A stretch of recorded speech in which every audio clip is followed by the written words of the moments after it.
it was like 4 hours of just like hardcore dancing. I was like, I don't know what I'm doing here. On today's episode, we have Farrah Workman, who just returned from the Dirtastic event for female riders in Oregon. The brand new KTMs, like 2024 KTM 2-strokes, you don't have to mix gas. They have the gas can, or the gas tank, and then above that, they have an oil tank. Welcome to Dirt Dynasty, where the legendary tales of our family's racing pioneers intertwine with the thrilling stories of today's riders. Join us as we navigate the exciting world of dirt bike racing, exploring not only the Workman family history, but also the intertwined story of the famed Whitlock family. I'm so excited to hear about Dirtastic. I'm so excited to tell you about Dirtastic. I've been waiting for days. Same. I've been waiting even more days than that because I didn't call you. I was there. Turns out to be a good thing because we're doing this. Yeah. So, last experience I had before Dirtastic was a stranger slept at my house. Sleeping over at your house. But she was super cute, so it's got to be safe, right? You gotta let it slide. You can trust cute people. Yeah. Yeah, also last experience you had was the trailer fiasco. Oh, yeah. Where we thought our trailer was too small, a little too low for the truck we had. Yeah. So we ended up going with the lower trailer and it actually worked out pretty great. All our stuff fit on there and everything, but I think halfway there, we're somewhere in Nevada. We pulled over at a gas station and the other girls that were in their van that were meeting us walked over and they were talking to us and like, oh, your tire's looking a little bald. Oh, yeah. And we had a little strip on it, like an inch strip that was just bald. And we're like, oh, we got, we're not seeing cords yet. We're fine. We can keep going. We'll just keep an eye on it or whatever. And so we're like, throughout the drive, every time we stop, I'm thinking, oh, I should check the tire, but then I forget. And we just get back in the truck and keep driving. So we get to Oregon and we pull over on the dirt road that goes up to Dirtastic, where we're going to meet the girls in the van. And we stop there and we look at the tire. It is completely bald. The entire thing is just worn off. Is that when you drew the heart on it and sent it to me? Yes. Okay. Yeah, that was the cute little just girly things. Heart on the bald tire. Yep. And took a picture of it. And, we were already there. So we were like, oh, we'll just go up to the camp, drive up there. Let's see. Then we got there and... So how does the camping spot work? Like, it was kind of interesting. It was not what we were expecting. They sent a picture in like the group chat of the campground and it was like in trees and stuff. Uh-huh. When we got there, they wanted us to go into like a parking lot, like a dirt parking lot where everyone was just kind of backed up in a line. Okay. And we had like the trailer and we were supposed to set up 4 tents. So it was like, I don't know how this is going to work. And then we're girls, so had troubles backing into the spot. And they were going to go up and turn around. And as they went up, I guess they ran into the girl again and they were like, that spot's really not like going to work for us or whatever. And so she was like, oh, of course, you can pull in right here. And it was kind of in the trees next to the road, but like in the trees. So they took that spot, pulled into that spot, which worked out perfect. It was a big enough spot for all our stuff, all 4 of our tents. And so like, is it when you register for the event, they tell you what camping spot you have, or is this a spot? Like, no, it's basically first come, first serve. They have reserved spots for the bigger trailers. Like if you're a oversized load like or if you whatever. have like a big fifth wheel or something. Okay. Yeah. And then so you tell them when you register if you're camping or like tent camping or if you have an RV. Yeah, I think you only have to tell them if you have an oversized RV. It was like above a certain number of feet. Oh, okay. I think everyone else is just kind of like, go where you fit, kind of. So, but yeah. So how many cars are in this parking lot? Like in the parking lot that they try to park us in? 20, maybe. Oh, okay. 20 so it's fairly rigs. small. Yeah, it was a small parking. And then they had a second level above that. Same thing. Another parking lot. And then it was like, there was bunch of parking in the trees, and then you kind of go up that road, and there's like a bunch of camping spots up the road and over there. And we were in an Instagram group chat with the Northwest Woods women, which I haven't heard of them. They're The Northwest Woods Women? Yeah, they're in like Washington, Oregon area. Okay, is this like a motorcycle group? Yeah. Okay. Yeah, Or they're like a survivalist. Yeah, they're like a club, and they knew one of our friends that wasn't going, and they asked her if we wanted to be in the group chat. So just kind of got added into their little group chat, and they were camped up the road by the little log area where people were doing like the wheelie class and stuff. So they had a pretty cool camping spot tucked in behind the trees and stuff. But yeah, just kind of all up the mountain. There's a bunch of camping spots, but I don't think our group didn't go too far up the mountain, but there was more up there. I think, well, I guess to the right of the little turnoff, there was quite a few camping spots taken up. There was like 200 something girls there. 200 girls there. That was one of the questions I was The average age was like 38. Average age. Yeah. Huh. And Okay. then I was standing in line behind a girl who said she came from New York.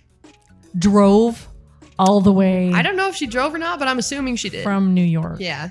Oh my gosh. Across the country. That's crazy. So, yeah. And then apparently Good there's for like her. a girl from New Hampshire and stuff. So Huh. it was a big thing. A lot of people came from all over the place. So Awesome. that was cool. So you get your camp all set up, get your tent set up, Yep. and yep. then what time of day did you get there? We left at 4 a.m. Got there about 5:30 p.m. By the time we got there was like no line at the gates. They opened at 4. So they had gotten through everybody and parked everybody that was there at 4, which surprised them pretty quick considering how many people were there. So yeah, we got there about 5:30 p.m. We unloaded everything. I'm trying to think if we did go for a ride Thursday night.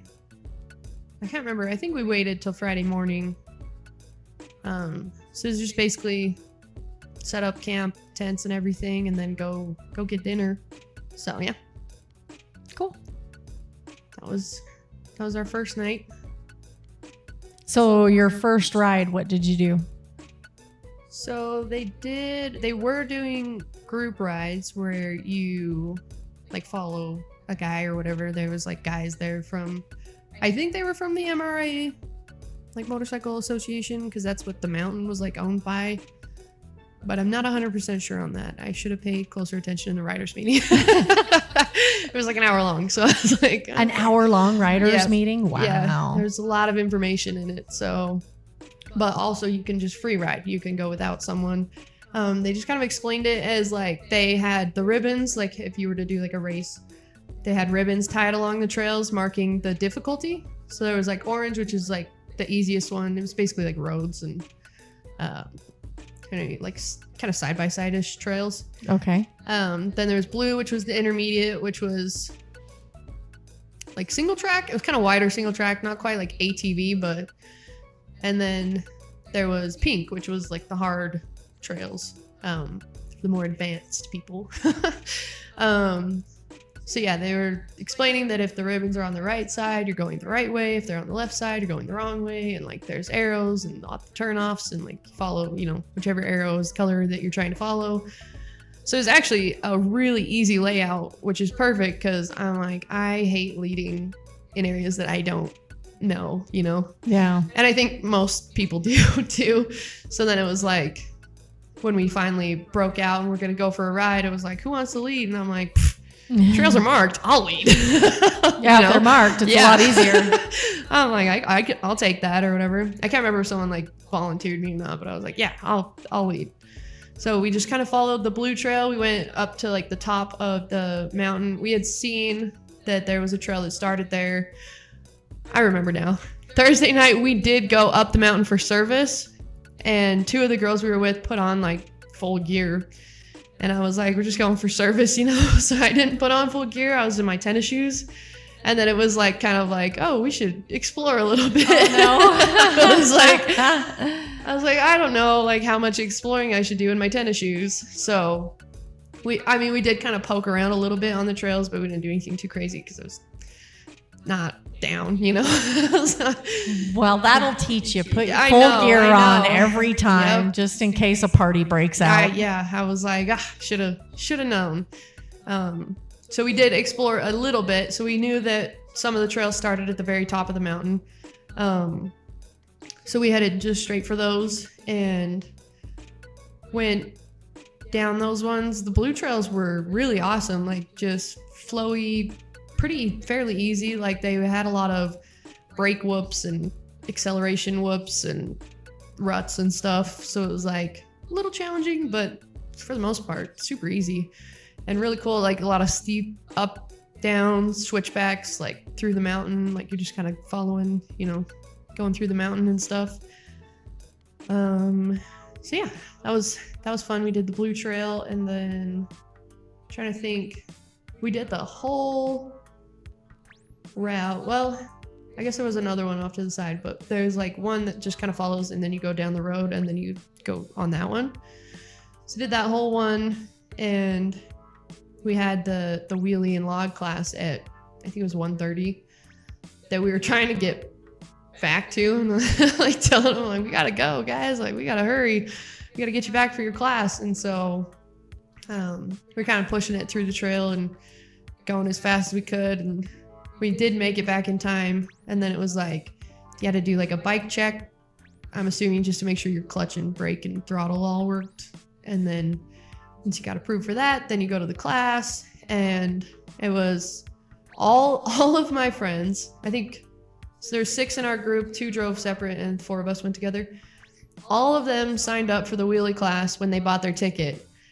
When I bought my ticket, I was flat broke. It took everything out of me. So I was like, I can't buy the wheelie and log class right now. It was like $65 or something on top of the $300 whatnot that we'd already spent. And I'm like, yeah, I don't quite have that money. And then it sold out almost immediately. Shoot. Yeah. So it was like, there was no chance that I was getting into it at any point, right? But I was like, it's okay, you know, it's whatever. I was like, they can teach me what they learned. You know? I'm like, I'll just kind of bum off of it or whatever. So they all go to their little wheelie and log class, and I'm like walking back towards the camp. I think I had to go drop something off at one of the girls' cars. And then I see this girl that I saw the first night that I was like, oh, she looks cool. Like, I want to talk to her. And so I walked up to her and I was like, hey, did you ride any of the trails? And so we started talking about the trails. And then she was like, I'm going to go. She had my sister's teaching the wheelie and log class. So she's like, I'm going to go kind of hang out there and, you know, watch the class or whatever. And I was like, oh, okay, cool. I'll come with you. My friends are in it, you know, so we'll come watch. So I rode up with her, and then we were just kind of sitting there. And then the main girl who was like putting on the event was like, we have one no-show if anybody wants to hop in on the wheelie and log class. And I was like, I don't know.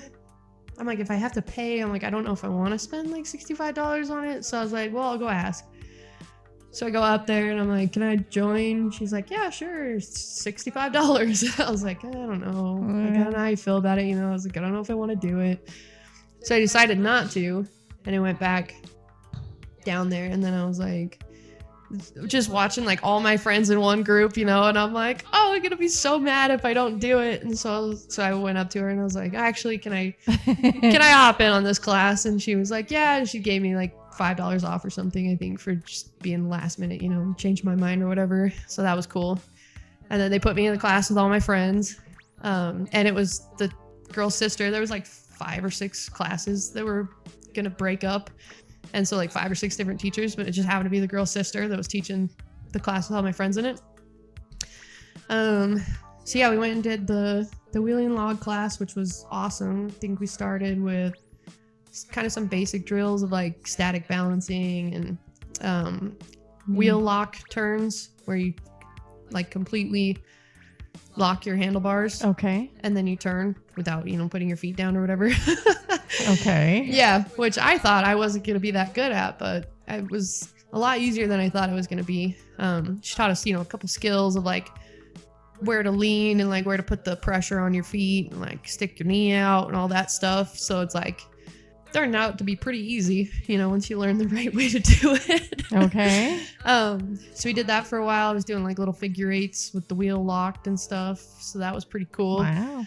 And then we start practicing the wheelies, which I don't know if you remember, I told you I was practicing the Meg Sprout version of the practical wheelie, which is no clutch. Yes. And on that one, you have to weight your suspension in the middle, like very evenly. You want both the front and the back suspension to go down together. And then you just give it gas and no clutch. Okay. Which I had that one down, but this was the clutch up version. And for that one, you weight now I'm forgetting. I can't remember. You weight the front, then the back, and then you pop the clutch and you give it gas. But you want to like keep your gas kind of like revved at like a good RPM, so it's like the whole time. And then you do the weight distribution and pop the clutch and do a little wheelie. So you're just kind of going in circles doing that. And I was getting it, not consistently, but getting it. And then I think there's a couple of my friends that were getting it, and a couple that, were struggling or whatnot. It's hard to like get the timing right because it's a lot to think about in the moment of like, okay, weight this, weight that, pop that, give that guy, 27 things you have to do all at the same time. Yeah. So that was just like a pretty tricky little exercise, but once we kind of were all getting it down, we moved over to the logs, and the goal was to do the clutch up onto the log, which is harder than it sounds, but it wasn't like hard to get over the logs per se. It was hard to actually pop the front wheel over. Just like start on like a small log that you can just roll over, right? That's not going to be any damage, and then you're just trying to practice like seeing if you can get the front tire up, and it's like it's inconsistent, so it's like sometimes the front tire's coming up, sometimes you're just kind of hitting it and rolling over it. I think what really gets it is the weight distribution, like going like farther into the class. I think realizing that it's the practicing the weight distribution and the popping the clutch takes weight off the front. So it's like whether or not your tire's popping off the ground, I don't think that's like the biggest deal ever. Obviously it helps if you can get it off the ground, but I think a lot of it is just the way that you're weighting the bike. So we did the smaller one, and then we moved up to like some bigger ones, and there's like kind of 3 in a row, and she was like, I think you can like hit all 3 of them doing the same technique. So you just pop it, hit the first one, pop it, hit the second one, do the third one. They're probably 6 feet apart ish, so like not a ton of room. You're supposed to be going slow anyway, so it doesn't really matter. And as we're kind of doing that one, I'm like check in with her. She's like, you really need to put your weight like super far to the back. Apparently KTM's rear axles are farther back than other bikes, so it's like she's like, you really got to get back there, like you really got to get your weight all the way to the back. So I'm like trying. Like I go up to her and I'm like, is it looking any better? Because like I don't feel like it is. And she's like, like trying to be nice. Like it's kind of not really looking great. And she's like, it's hard to like get out of the habit, of doing it. And so I'm like, okay. I was trying to do it and not really getting it. So I'm like, if I'm still not getting it, I need to over exaggerate the movement to where I think it's ridiculous, right? To where it's like totally out of my comfort zone, totally seems ridiculous to be going this far back. And so I do that and then look at her and she's like, I'm like, okay. I'm like, okay, you just got to really get back there. Like you could really make it look, or feel awkward. It doesn't look bad. I saw the videos. It doesn't look bad, but it feels really awkward.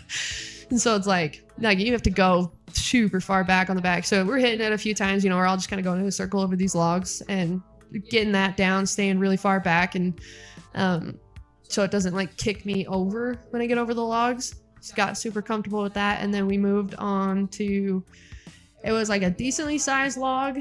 And then like 7-ish feet from there, there's like a big log up to like my knee. And, and so she was like, we're not going to just hit the second log like we've been doing. She's like, I'm going to teach you a different skill on the second log that will pretty much get you over any obstacle. So I'm like, okay, I wonder what this is, right?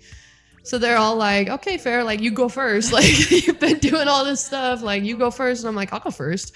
Because I'm like, I'm going to do it at some point eventually anyways, so you might as well go first.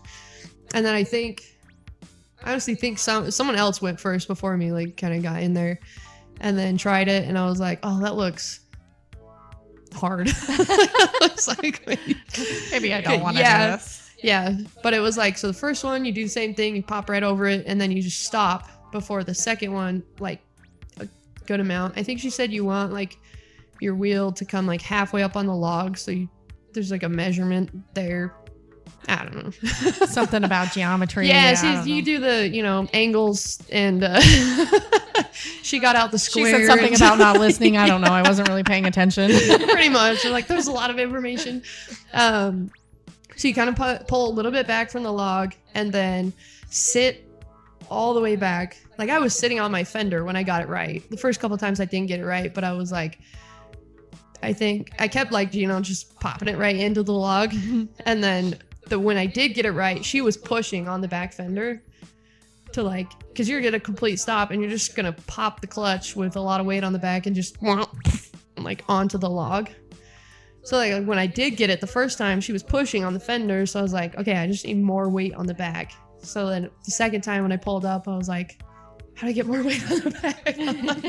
It's like, it's a full, like, I'm sitting on the back fender with everything I've got, like with a little bit of this too, and popped the clutch and went like right onto the log. I was like, oh, okay.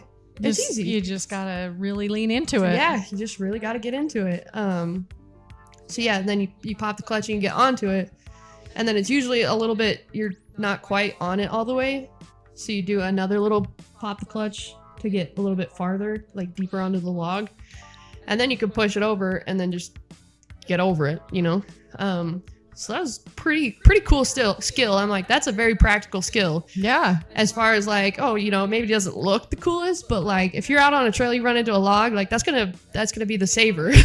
Yeah. So I was pretty proud of that. Plus, skill. you're ready for enduro now, right? Oh yeah, totally. Now I won't get all scarred up next time I try to hit an enduro track. So we do that when we come all back in the group, and she looks at me, she's like, can I tell you a secret? And I was like, yeah. She's like, I think you could just hit that. Just like going. She's like, the way you approach it and like how confident you are. She's like, I think you could just hit it. Just same skill. Just pop the clutch and like get over it. And so I'm like, okay, let me try. If you believe, I believe. Yeah. So I'm like, cool, let me try it. So I go around and pop up over the first one and then just pop up right over the second one. Like it was nothing. And it was so much easier too. And I would get up over the second one, like absolutely, like I don't even think I took my feet off the pegs. It was just like, and I was like, come back around to the group, and I tell the two girls that do ride enduro, they do like Moab hard enduro stuff. Okay. I was like, it's so much easier. I was like, just go do it. I'm like, it's way easier than the one that we just learned, but I'm like, not that, we shouldn't learn that. I'm like, that's an incredible skill, especially for a bigger obstacle. But I was like, just hitting it, so much easier. Like, just go do it. And so those two girls go and do it. And yeah, it's like way easier. You just hit it and like go right over it. So then we did that one. And then we get back in our little group. And she's like, do you want to try something else? And I'm like, sure. Oh, let's do it. And she's like, I think that you could probably do like a pivot turn over a log. Yeah. What? And I'm just like, there's no way. Like back in my head, I'm like, are you serious right now? But I'm like, we might as well try it. I'm like, I've tried everything else and done it. So why would I not try it? Yeah. Like, obviously we have to go give it a try. So we go over to the log and, you're lining up parallel to it. Okay. And she's like trying to tell me how to get over it. And I keep just, not doing anything. And she's like telling me that I'm like dragging the clutch, like I'm not actually popping it. And I'm like, I don't know, like this is weird. Because you don't want to commit. Yeah, you got your foot on the log, and it's like you kind of have to like yank it over or whatever. So I'm like getting a little bit nervous. So she takes me over to this hill where you kind of sit with like your clutch and you're just revving it to feel where the clutch is. And then you pop it and you pop the front tire up on the hill so that you can get used to what actually popping the clutch is. And like while I'm working on that, I think one of the girls that was doing the hard enduro, I didn't see her do it, but she was like, I got it. Like she did the pivot turn. I was like, yeah. And then we're doing the pop the clutch thing, and she starts everyone on a different, like you kind of drive off a rock or whatever just to get like it's like a 2.5 foot drop just to, get the drop down without like, so they're like doing that. And I go back over to the log after practicing popping the clutch, and I got it first try. Oh, I popped the clutch and just pulled it right over. okay. Yeah. And it was like, it wasn't a full pivot turn because I only got like over, not like the rest of it, but I was like, hey, there's the basics. Like, that's the hard part. So it was like, that was pretty cool. And then we could do the little rock drop off or whatever. And that was the end of that class. Yeah. A lot happened in that class. It was a lot. It was a lot to well learn. Worth the $60. Almost got my very first case of arm pump. What?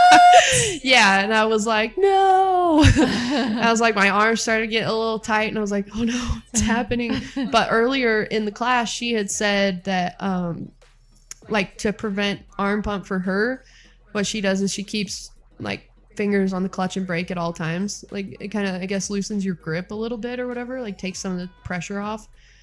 Huh. Yeah. So it was like, as soon as my arm started to tighten up, I was like, oh, it's like kept my fingers out on the brake and the clutch, and it kind of went away. Like it didn't stick around. But after that class, my elbow was very sore. It's just like, wow, a lot of grabbing the clutch and stuff. But interesting. yeah. So I was like, that is interesting, because I know a lot of people that struggle with arm pumps. It's yeah. Kind of want first and foremost, your brother. Yeah, so we'll have to tell him about that. Yeah. Because I told one of my friends about it, and he was like, oh, I didn't think about that or whatever. He's like, I'll have to try that. So I'm like, I wonder if, Braxton hasn't thought about that either. Yeah, who knows? Who knows? Whatever the trick is, I don't think he's figured it out yet. Yeah. We'll have to keep trying. We're not doing the surgery. No. But yeah, so that was the wheelie and log class. And then after that, the two enduro girls are all hyped up. You got to come on the pink trail with us. And I was like, I would, but, what happened right before that, before they were trying to convince me? Oh, it was me. We went back on the blue trail, but we went on a different one. The one that started like right by the fire pit or whatever. We went on that blue trail. And somewhere along the line, we got separated from two of the girls in our group. Me and another girl were together. And then the two other girls were together. But we got on a different path or whatever. And so we were like waiting. And I like text her. And I'm like, well, what's going on? And she was like, we had to do a trail fix. I'm like, I think we got separated from you. So we'll just kind of go our own ways since we're together. So she was like, okay. So me and the one girl, we take off and go down the rest of this blue trail, and we don't see the other two girls on the trail. We had gone the wrong way, by the way. Just the other two girls went the right way. So we get on the right trail, and we're like, we're gonna go like try to catch up to them or whatever. And we never saw them. And we got onto like a road, and then we're like riding the road forever, but some of the Northwest Woods women had said that you do have to ride the road for a long time. So we're like, okay, maybe we're on the right trail. And we're going on the road forever. And then we hit pavement, like lines on the road, pavement. Okay. We're like, this doesn't seem right. And I like look at the map, and apparently I can't read maps, because I'm like, oh, maybe we just need to go forward a little bit. We go down the pavement a little ways. That wasn't the answer. Yeah, I look at the map again. I'm like, nope, we went the wrong way. So we have to tow back. And we're going back down the pavement. And then we hit the road again. And we're like going up the road. Like, I guess we just have to go back to where it came out and just go backwards on the trail, Because I'm like, I don't know how to get back. But as we're coming up, there's like a part where the road, it takes like a steep turn, or it just goes straight. And we just went straight because there was no signs, markings, nothing. There were some guys parked there that were riding, and maybe they were blocking the signs or something. But as we came back up the road, you can see on the turn, there's the sign. Like, there's the, Oh, shoot. Yeah. I'm like, how was I supposed to see that? I'm like, I'm not going to, be checking behind me at all times or whatever. So that was kind of dumb. And it's funny because the two Enduro girls did the same thing the day before. They got the day before. So me and my friend that I'm with, we were like, oh no, we pulled a move. Like, we're doing the same thing, So then we get back on that trail, and we're on the blue trail, but the blue and the pink converge a lot. Like, they kind of cross through each other, and the pink's just harder and the blue's easier, So it's like, so we come out in this spot where it's like the blue and the pink converge, and I'm waiting for my friend to catch up, and then the two Enduro girls come out of the pink and see us, and they're like, hey, what's up? Like, what are the odds, that we run into each other right here? They're like, do you want to join us on the pink? And so I'm like, yeah, like, let's go for it. Better than the pavement. Yeah, or like, the road. Yeah, like, let's do it. Let's try it. So we joined them on the pink, and like, I think there was like a little bit of like single track switchback downhill. It was like fun stuff. And then we hit this part that's like this rut that is so freaking deep. It's like the first girl goes into it. It's like up to her hips, like just this huge thing. And it's like steep, like it's downhill. Like, I'm on both my brakes and kind of sliding. Like, it's super steep. And so she goes in it. The other girl goes up above it. There's like a little trail above it. So I'm like, I'm following her, like I'll go above it. But you take the line above it, and eventually you have to drop into the rut. I was gonna say, how long does that last? It didn't last very long. So it's like you have to drop into the rut, and there's no brakes on it. Like, it's just a straight into the already steep rut. And so she goes down it, and I was like, oh boy. And so I go down it, and like, I'm on both my brakes and like just sliding for like 7 feet. Like, there's no stopping on this thing. And they finally start to like catch a little bit, and I start slowing down. And then I'm waiting for my friend, and the same thing, just like into it and just slide through it. And we come out of it, and I'm like, you know what? Like, I don't like ruts. I'm like, that's not my thing. I'm like, I'll do logs or like, whatever the other stuff is. But the last 2 times I rode next to a rut, I got seriously injured. So I'm like, that's the one thing that I personally cannot handle. Like, that's my weakness. I'm like, I already know, like, I know my limits. Mentally, I can't handle ruts. Like, they'll mess with me, right? I'm like, I can't. Suck you right Yeah, in. so I'm like, I don't know if I want to finish this. Like, I'm good, So we go back on the blue, because they converge right there again. So we get back on the blue. We just kind of finish our little trail and get back to camp. And then it was like, after that, those 2 girls were like, you gotta go on the peak with us. You gotta come with us. And I was like, I just don't want to, like, I don't want to get injured. I don't want to hurt my bike. Like, we're all the way out in Oregon, I'm like, if it was Utah, I would do it, because it's good to get past your fears and to like face that stuff and to learn, how to do it and stuff. But I'm like, it's also good to be near a hospital and your family that can take care of exactly. you. That's what I was thinking, because I'm totally, I'm like that now, where I'm like, I want to face my fears. I want to do the things that scare me so that I can get better, so that I can improve. But I'm like, we're like 12 hours away from home. I'm like, I don't want to wreck my bike. Oh, and the trail fix that they had to do on the girl's bike, she snapped her brake lever off completely, like gone. There was nothing to grab onto.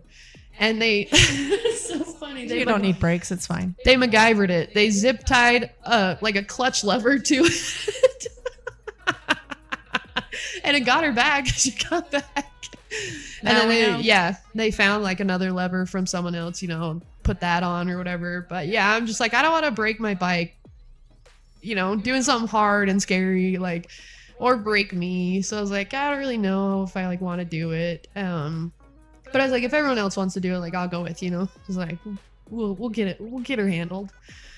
So after a while, like talking, like we decided that we're going to go do the pink trail. One of the girls who rides motocross was doing the whole shot class. So we were like, we'll go do it while she's doing the whole shot class. She doesn't normally do trails. So like, we don't want to put her on like the hard stuff, Like, I don't want to traumatize her and make her not want to do trails anymore. So while she's doing the whole shot class, we go with these guys to do the pink trail.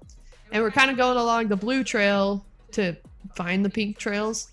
And they stop at this one intersection and they're like, so we go do the pink trail, and I look at my friend that was with me earlier, and I'm like, isn't this the same trail?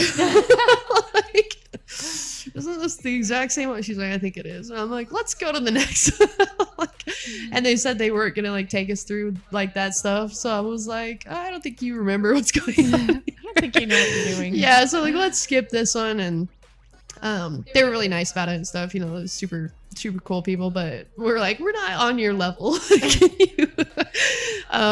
So then we keep going down, and we get to like there's this road, and then it's like the pink trail kind of cuts off the road, and it's like a hill climb up the mountain or whatever. And she's like, this is pretty much the easiest part of the pink trail. So we're like, okay.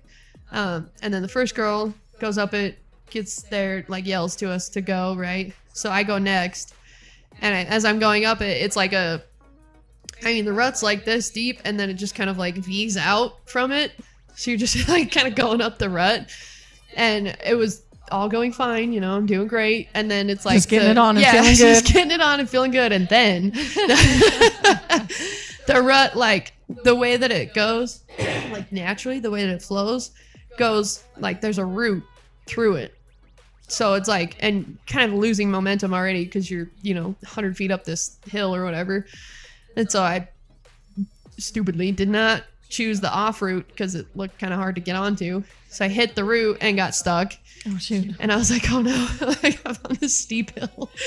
And she comes running down to help me. Is just like giving me some advice. She's like, well, you can weight your back tire by getting on the back a little bit, but she's like, then you'll get, you'll loop out when you get some traction. So she's probably just stay neutral or whatever. So you kind of back down, and then there's like the little off trail that goes kind of up the hill. And got on that no problem. Like, I'm like, man, I gotta really work on that like quick snap decision of like, let me try this first, you know, because like this one doesn't look promising or whatever. So make it up that and get up, and then we're like gonna film the girls coming up, the rest of them come up, and it was the same, like right there, like got stuck. But it's like the other girls were saying that they were getting sketched out because she was telling them which way to go and to avoid the way that I went. And I'm like, that's probably my fault because I was the dumb one that went the wrong way. So, like, sorry, I didn't mean to make it a whole thing. But they all got up just fine. The one girl like ended up running her bike up. Like, she made it up, and then like whoop, and then they had to like pick it up, and it's like too like off camber or whatever. She's like really short. She like can't get on her bike quite right. She's just like running next to it. Yeah, and then the other girl got up, and then yeah, everyone made it up. And then from there, that trail was really awesome. It was like some good, like really tight single track, like through the trees and whatnot, like true single track, you know, really skinny and stuff. And then we hit some really beautiful scenery, and then that was pretty much the end of the pink trail. We got back, and we were waiting for the girl to get out of her whole shot class, and my one friend is like, if she doesn't come back with a prize for winning the whole shot, I'm gonna be pissed. And then she comes rolling up, and we're like, hey, like, how'd it go? And she's like, guess who won the whole shot? And she's got the prize for winning the whole shot. And we're like, yeah. So that was really cool because that's like her thing. Like, she does motocross, and she's doing like her first race in June. Okay. So it was like that's her like element, you know. So it was like really cool that she got to practice that and like get good at that. Yeah. Yeah. And then she won, which is awesome. A whole shot class sounds amazing. Yeah. Yeah. She said they had them like sitting up on the gas tank. Yeah, with like their feet on the whatever the things are, like the stands that they put next to your bike. And you're like sitting up on the gas tank, and she's like, you're revving, like almost full revved. And then like you pop the clutch. And so it's like all your weight's on the front. Yeah. So she's like, is that in addition to like where they put the little triggers on the forks? I know Braxton has like little devices on his front forks that he has to push the front of his bike down before he starts. And then he sets the and then it holds device it so he doesn't wheeling. Yeah. Yeah. How does it break loose eventually? I don't know. Huh. Interesting. No, they didn't have any like special. That's like you just bare nothing, no frills. Oh, This okay. is how you start. Yeah. Okay. So it's pretty cool. She's like, you go so fast, like flying through the start. So yeah, that was pretty interesting. I've never heard like to get up on the gas tank, get your weight on the front. Mm-hmm. I guess the device would make it so you didn't have to do that, but Yeah, I was thinking maybe if you did both, it'd be even better. yeah, Who knows? who knows? So then she got back. We went to go do the Blue Trail again because it was just fun, flowy, good riding. And then let's see, we did the first part of the Blue Trail. And as we came up on the second, like right when you start the second, there's an option to go like up and over, which is easier, but every time I come up on it, my eyes just catch the little single track that goes like right up the hill. So that's the path that I took because it was just the first one I saw or whatever. And it's not too bad. It's a little challenging, especially for girls that don't ride trails. Like it's kind of challenging, but she did really good. But something like happened as she like first was coming up. She had already done it before, but something happened as she first was coming up to the trail and she broke her clutch off. Same girl that broke the brake lever off. And she doesn't ride trails very much. And I'm like, man. Jeez. I'm like, you're getting the brunt of trail riding. I'm like, you're gonna find out why all these guys carry Extra levers and bolts and and tools and all this stuff. I'm like, you're having that experience. I'm like, so yeah, she broke a clutch and she was like, I'm just gonna head back. I was like, I don't blame you. Yeah, it was like barely like one finger pull on the clutch. Yeah, I'm like, oh man, I'm like, that sucks so bad. And then me and the girl, she rides dunes a lot. She does trails, but like that's her main thing is she likes to do the dunes. Me and her, so we went to go finish the Blue Trail and we were freaking flying that last ride through. We were ripping. It was like fourth gear kind of like through these like downhill like switchbacks and like all this stuff. And it was like the first part of the trip I was kind of really focusing on like, okay, I need to get comfortable using my rear brake because we're doing a lot of like steep downhills and I don't normally do a ton of those.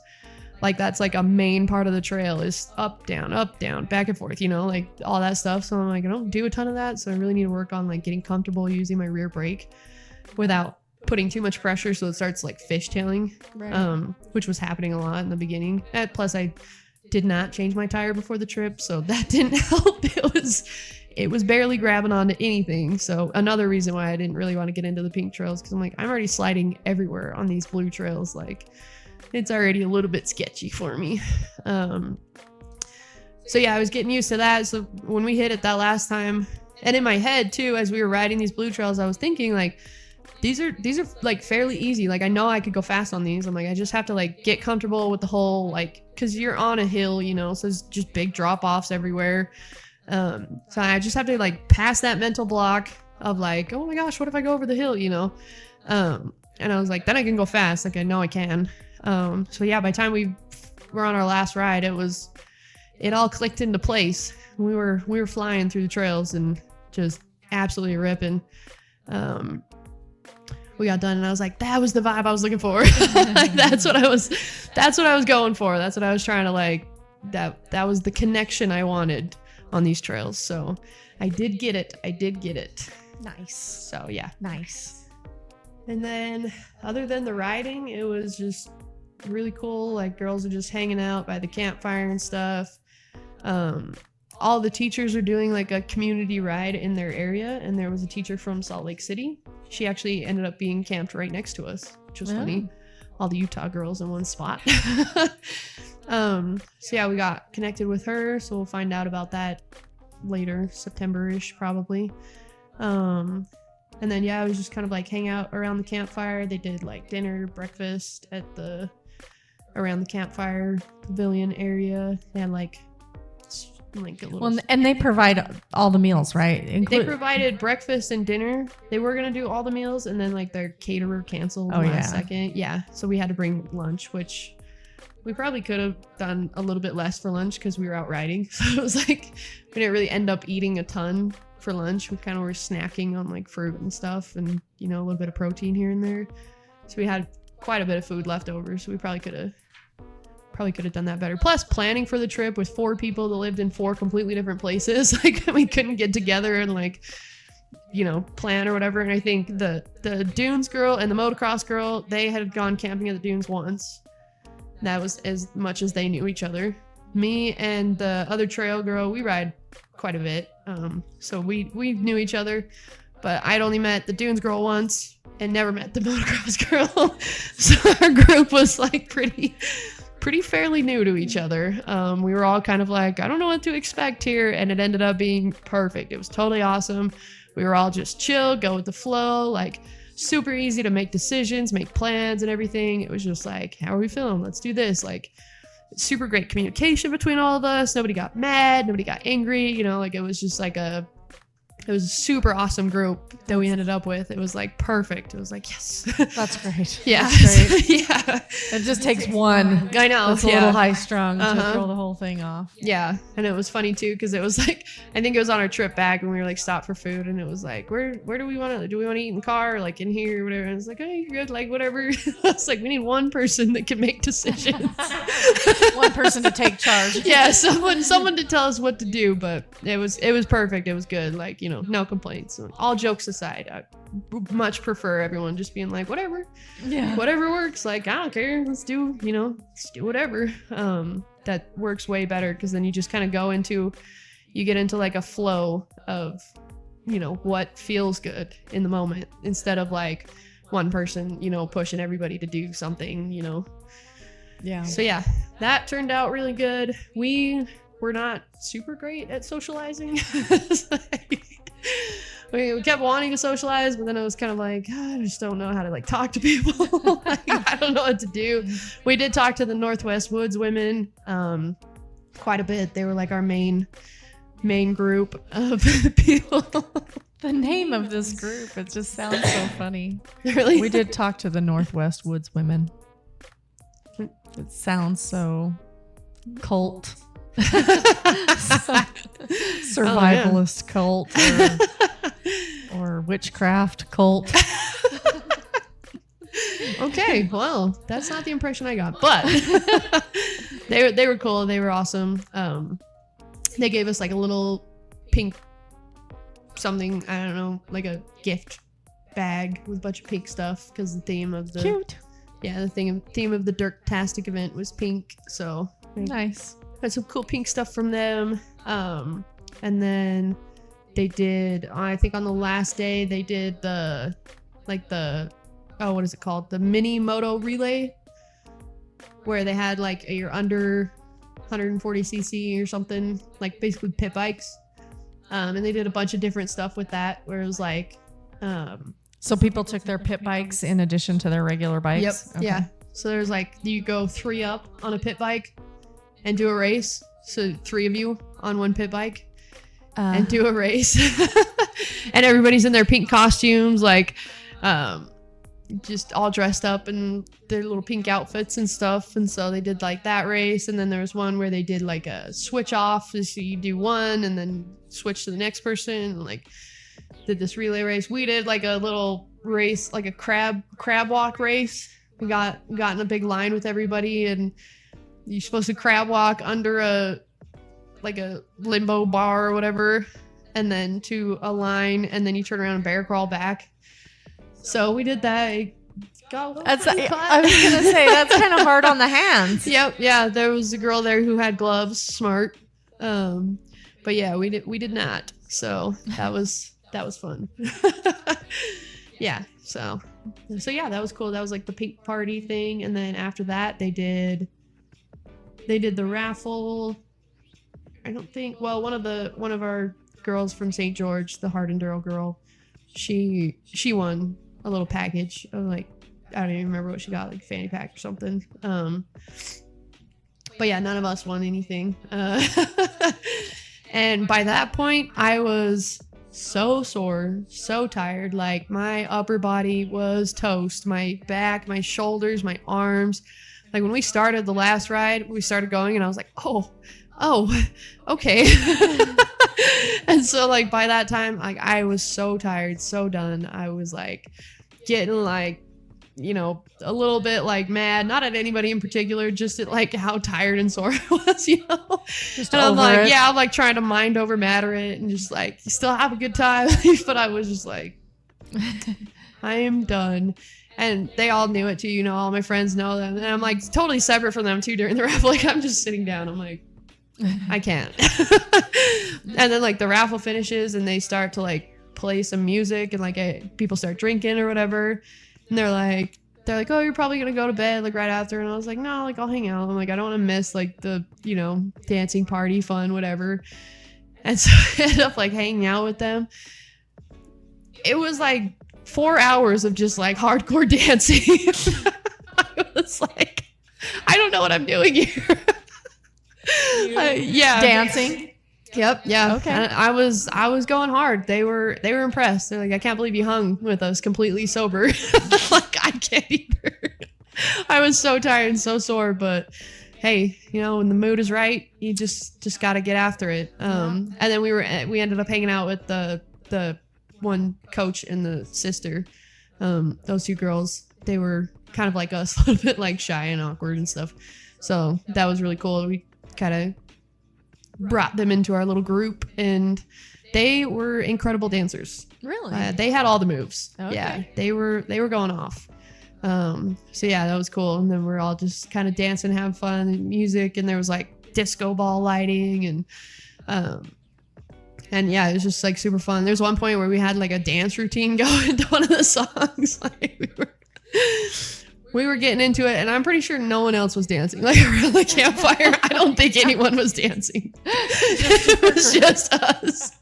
We were like up on like the campfire was kind of a drop in, like, and it was like heart shaped. It was super cute, but it like dropped in, and then there was like a little like standing area or whatever that the pavilion was like on the same level of.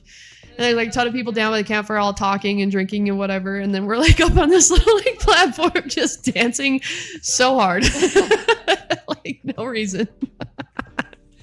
That was like even one of the girls like walked up. She's like, I'm so jealous of your guys' vibe. Like you guys are having so much fun just dancing. You're like, I don't want to be here.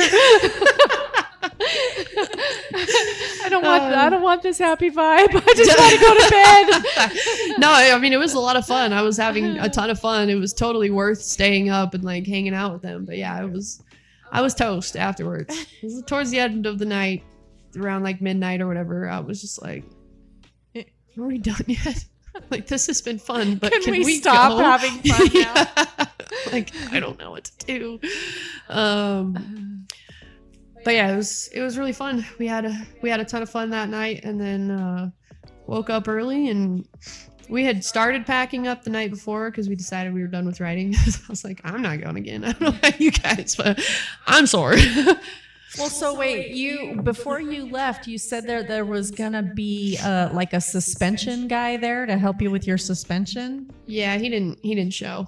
Oh, okay. In like some family emergency or something, and they had like a tent for you could test betas. So they had like a beta 300 at Cross Trainer. It's like a type of bike.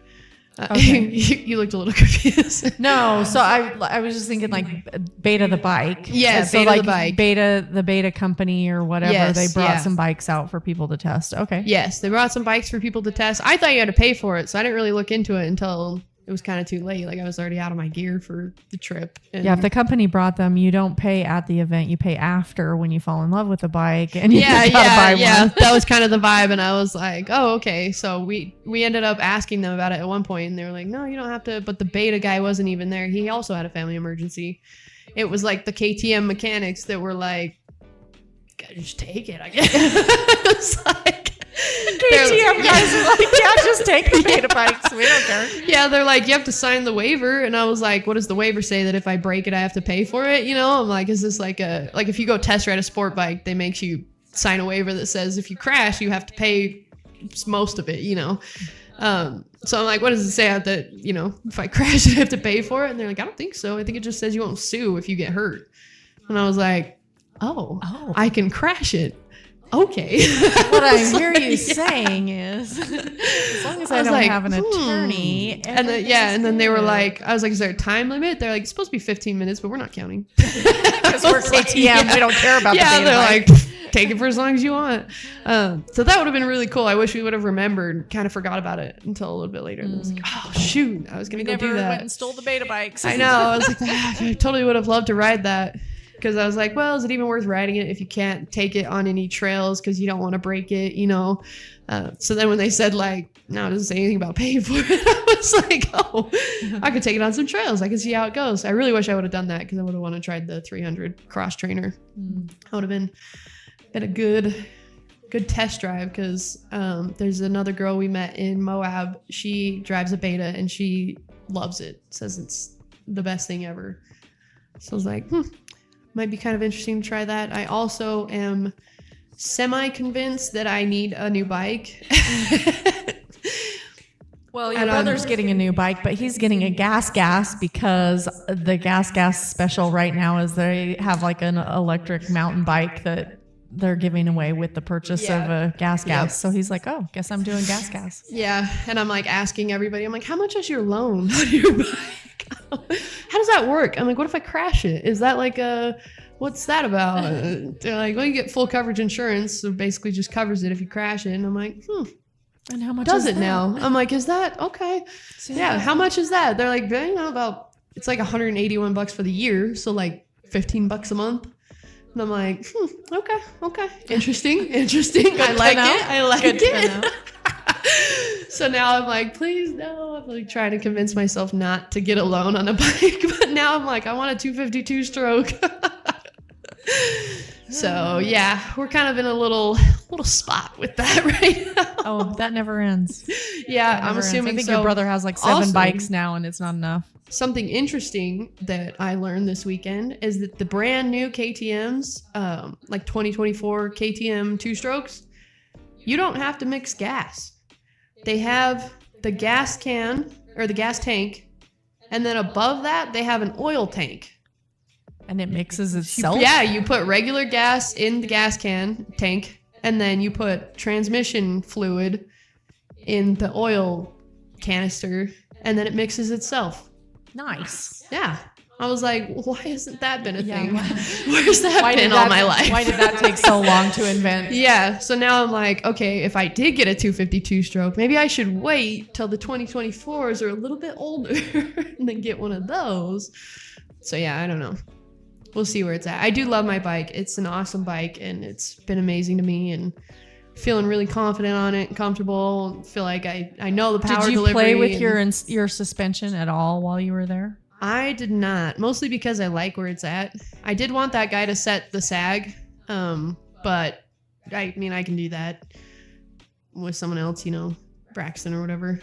And I also was kind of thinking like, well, if he does set the sag, like if that messes with stuff. So I was like, kind of have to do that on like the last day or whatever. And I'm glad that I didn't now because that very last ride was the ride that was like, yes, like this is it. So this is what I came for. Yeah. So it worked out. It worked out okay. And I think for the most part, the suspension adjusting itself isn't the hard part. It's keeping track and like knowing what's going to work all around, because I do a lot of different types of riding, you know, like I go a bunch of different places and stuff and end up in a lot of different types of terrain.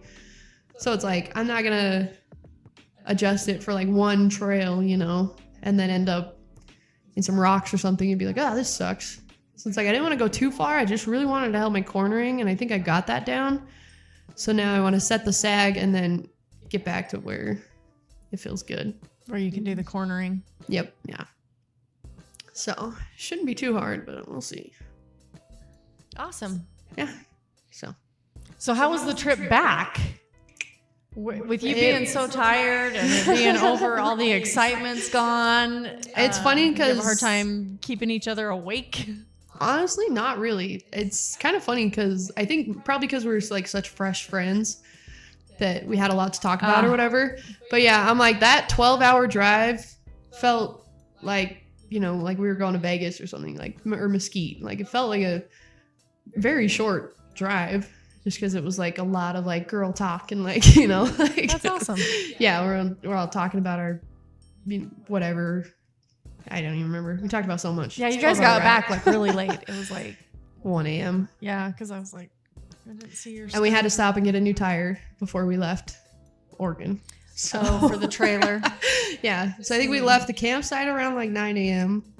And then we went to the tire shop and got a new tire on the trailer. And which I didn't realize. I was kind of worried that there weren't going to be any tire shops open because it's Sunday when we were leaving.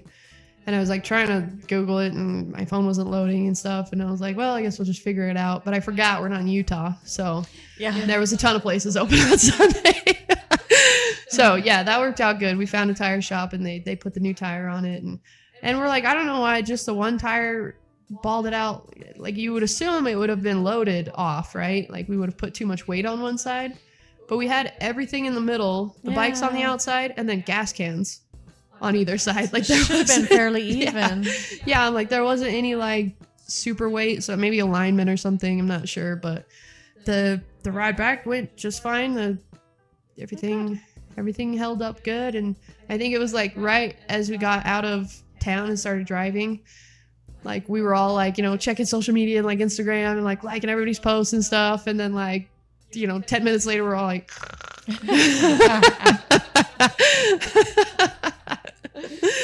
and then yeah, you know, woke up and just started talking again, and then yeah, it was a full day of driving. Long drive. Fun. Yeah. So would you do it again? Would you go? Oh yeah, we have plans to go next year. Oh, okay. Okay.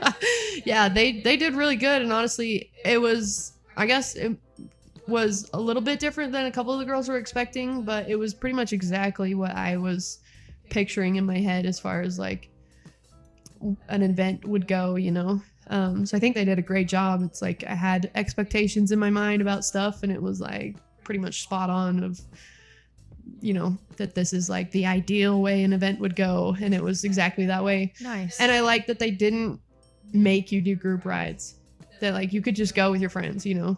And that they said you'd go by yourself. They only asked that you stay on the marked trails because they had sweepers going through the marked trails. So they're like, just don't. Smart. Yeah, they're like, just don't leave the marked trails if you're by yourself. So that, you know, I think so we can find you. Yeah, basically.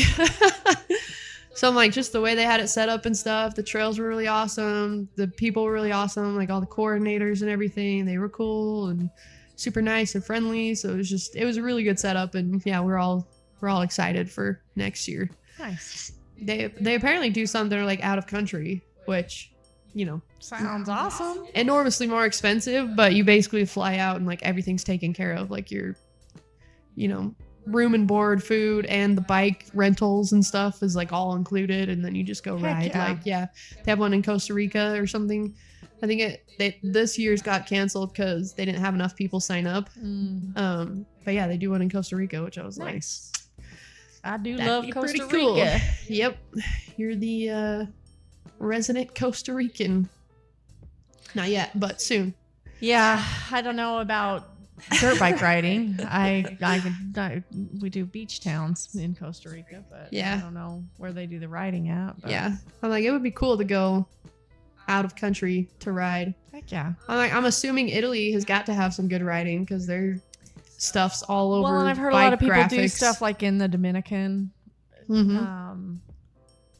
Yeah, there's all kinds of different extreme sports events in other little countries that are sound like a ton of fun. Yeah, and it was cool to get, you know, out of state. I've never been to Oregon, so that was fun too. Yeah, we stopped at that little lake. I forgot what it's called. Lake of the Woods.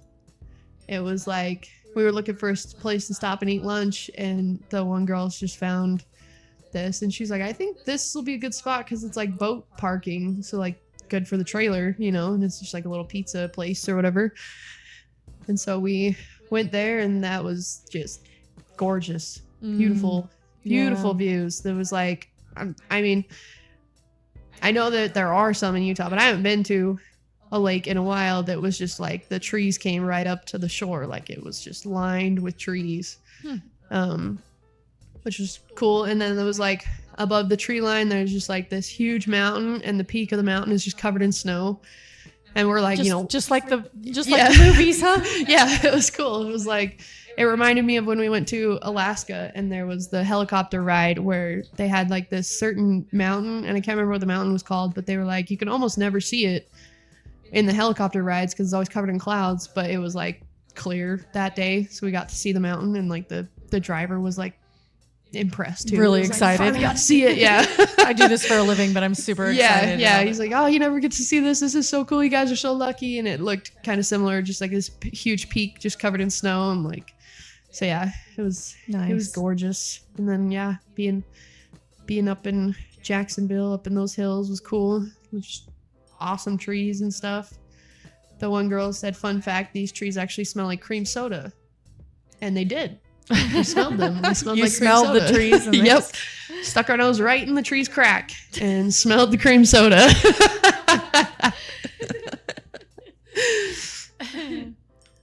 But yeah, it was awesome. And I'm glad that, we turned out to be such a good group. Get along well. Yeah. We got along super well and didn't ever feel like, oh, this is weird. Like, I don't know if I'm, and it's like that joke that you see sometimes where they're like the trip finally left the group chat, but the group chat didn't leave the trip. Like basically saying that, hey, we did it. We made it to the trip, but now we all hate each other. We're not going to do the group chat anymore. Yeah. So I'm like, we did it. We made it to the trip and we all like each other and we're still going strong with the group chat. And planning on doing it again next year. Yes. And we're going to do it again next year. And we're all excited to ride with each other. So it's like, it worked out really great. So nice. I think we're on a good place. And I'm like, told the moto girl, I was like, we're gonna have to go to the track. You're gonna have to show me how to do it. Cause I ain't got no clue. I suck at the track. So yeah, that'll be good to have somebody to go do moto with. Yeah, and she wants to do trails, so we're gonna switch back and forth, and then we got the dunes girl. She can take us to the dunes. I mean, we're gonna be all skilled up in a minute. Be ready for anything. Yep. So nice. Yeah, it's really, really fun. It was a really fun trip. I liked it a lot. Nice. I'm glad you were able to go. Me too. Yeah, it was kind of a expensive little trip, but money is money. My all-time favorite quote about money comes from Dad. The one he's just said, the only thing I know about money is that you can always make more. It's true. It's true, and I definitely did pulled it together. I'm like, I need a higher paying job now so I can do more stuff like this. Higher paying and more flexibility. Yes, yeah, yep, exactly. Thanks for riding along with us on this episode of Dirt Dynasty. We hope you enjoyed the adventure as much as we did sharing it with you. Don't forget to subscribe and never miss a story from our family's dirt-filled escapades. Until next time, keep the rubber side down.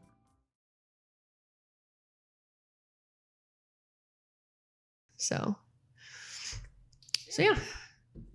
Awesome. That was good fun. Good.